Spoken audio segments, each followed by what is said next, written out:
మీ అందరికీ క్రీస్తునామంలో ఉన్నాలు శుభాలు తెలియజేస్తున్నాను అండి. ఆ దేవుని గ్రంథంలో ఒక మాట మనం చూడగలిగినట్లయితే లూకాసు వార్త 1వ అధ్యాయం 28వ వచనంలో దూత వచ్చి దయాప్రాప్తురాల నీకు శుభం కలుగునుగాక అని చెప్పినట్లుగా మనకు కనిపిస్తున్నాయి కదా. లోకరక్షకుడు నీ గర్భంలో జన్మిస్తాడు, ఇది నువ్వు దేవుని వలన గర్భము ధరిస్తావు అని అక్కడ చెప్పినప్పుడు కదా, ప్రభు దాసురాలను నీ చిత్తము నా పట్ల నెరవేరునుగాక అని అక్కడ మరియ చెప్పినట్లుగా మనకు కనిపిస్తుంది. మరియకి యోసేపుకి ప్రదానం చేయబడిన తర్వాత ఈ సందర్భం అనేది జరుగుతుందండి చూడవచ్చు.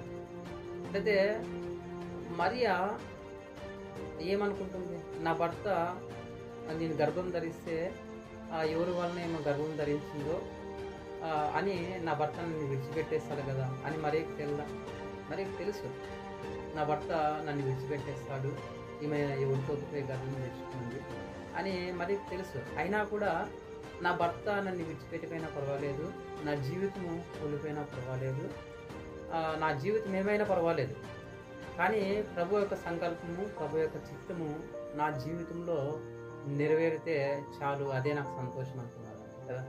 మరలా దూత ప్రత్యక్షమై యోసేపుకి నీ భార్యని చేర్చుకో, అది దేవుని వలన అయిండేది అని చెప్పినప్పుడు మరలా మరిని యోసేపు మళ్ళా పిలుచుకున్నట్లుగా మనకి కనిపిస్తుంది. అయితే చూడండి, వారి యొక్క త్యాగం మనం చూస్తే వారి జీవితము ఏమైనా పర్వాలేదని మరియా త్యాగం చేసినట్టుగా మనకి కనిపిస్తుంది. చూడండి, మనం కూడా దేవుని చిత్తం మనం నెరవేర్చినట్టే దేవుని జీవిస్తాడు కదా. ఆ రోజు లోకరక్షకుడు ఆమె గర్భంలో జన్మించాడు. ఈరోజు ఆ లోకరక్షకుడిని ఆయన ద్వారానే మన పాపములు క్షమించబడతాయి